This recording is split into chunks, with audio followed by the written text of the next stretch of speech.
New twist meantime in the Texas redistricting fight as a federal court blocks the state's newly redrawn congressional map for now, potentially setting up a legal showdown.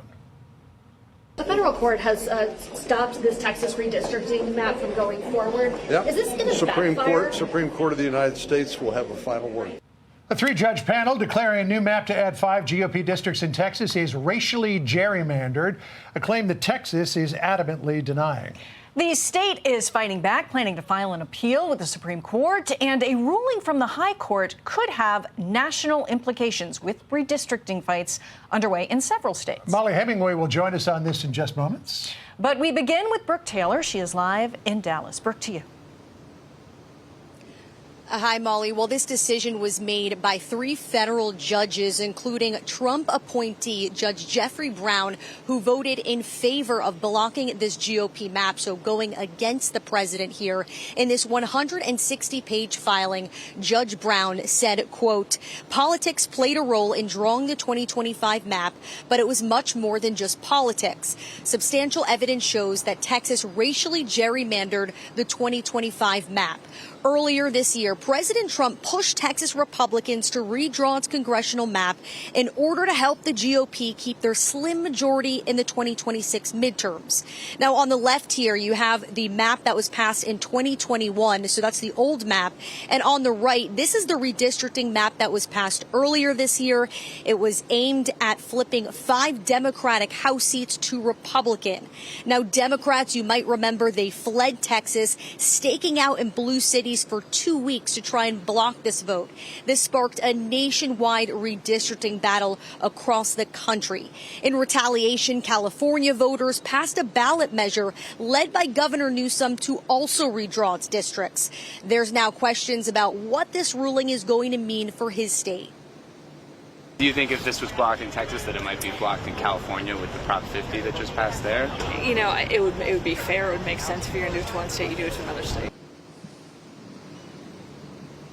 And Governor Abbott, meanwhile, slamming this decision, saying it had nothing to do with race. Quote, "The legislature redrew our congressional maps to better reflect Texans' conservative voting preferences and no other reason. Any claim that these maps are discriminatory is absurd and unsupported by the testimony offered during the 10 days of hearing." Now, Texas is now going to appeal to the Supreme Court. A lot weighs in the balance here with Republicans' majority in jeopardy for this coming midterm elections, Molly. All right, Brooke Taylor, thank you. John? All right, from one Mollie to another, let's bring in Mollie Hemingway, a Fox News contributor. We've just got an abundance of Mollies today. So Ken Paxton, Attorney General of Texas, is going to be taking this to the Supreme Court. But there's questions as to whether the Texas court ever had jurisdiction to hear this in the first place. There were a pair of cases back in the late 2010s.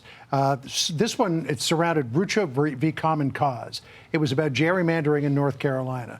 The Supreme Court majority, written by John Roberts, said, "We conclude that partisan gerrymandering claims present political questions beyond the reach of the federal courts. Federal judges have no license to reallocate political power between the 2 major political parties. What the appellees in dissent seek is an unprecedented expansion of judicial power. We have never struck down a partisan gerrymander as unconstitutional, despite various requests over the past 45 years.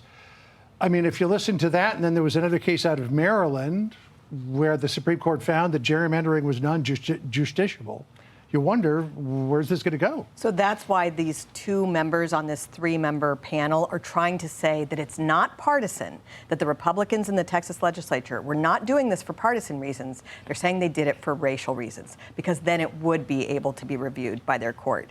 But it's kind of a difficult case to make. You know, it's a long opinion, but it's going to be difficult to see how that goes when it gets to the Supreme Court level, in part because the facts of the case do seem to indicate President Trump asked the Texas legislature to give him 5 more seats for political gain. They said, "We'll do that for political gain." You have the testimony of the person who drew the district saying, "I did this to maximize Republican gains."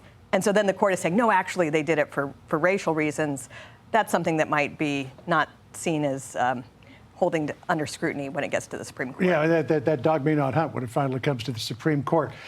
Meantime, California Governor Gavin Newsom is positively crowing about this. He put out on X, Donald Trump and Greg Abbott played with fire, got burned, and democracy won. This ruling is a win for Texas and for every American who fights for free and fair elections. It could be, though, if this does hold up in court, a brief victory for Gavin Newsom, because if it's not the right thing to do in Texas, how could it be the right thing to do in California? Yeah, so it's different cases, but it's a similar situation in that the DOJ has said that California did use too much race in their redistricting in California. Now, again, we've got Supreme Court precedent saying you have to separate out race from politics. Those things tend to overlap quite a bit, though. People of certain racial groups tend to vote in groups, and so it can be difficult to do. But it does show, really, how much better Democrats have been at maximizing their congressional districts relative to Republicans. You have states that have, 40, 45% Republicans with no representation in Congress. And the Republicans tend to, they're starting this game a little bit more, but they are well behind, decades behind where Democrats have been. And you can also see the tenacity with which people like Newsom are willing to push it even further. So the president has been encouraging other states like Indiana to follow along the redistricting path. But one opponent of that is the California Republican Representative Kevin Kiley, who suggests that this idea of having a gerrymandering war really is a fool's errand. He said, quote, "This is why the only if Texas does it trigger was removed from Prop 50.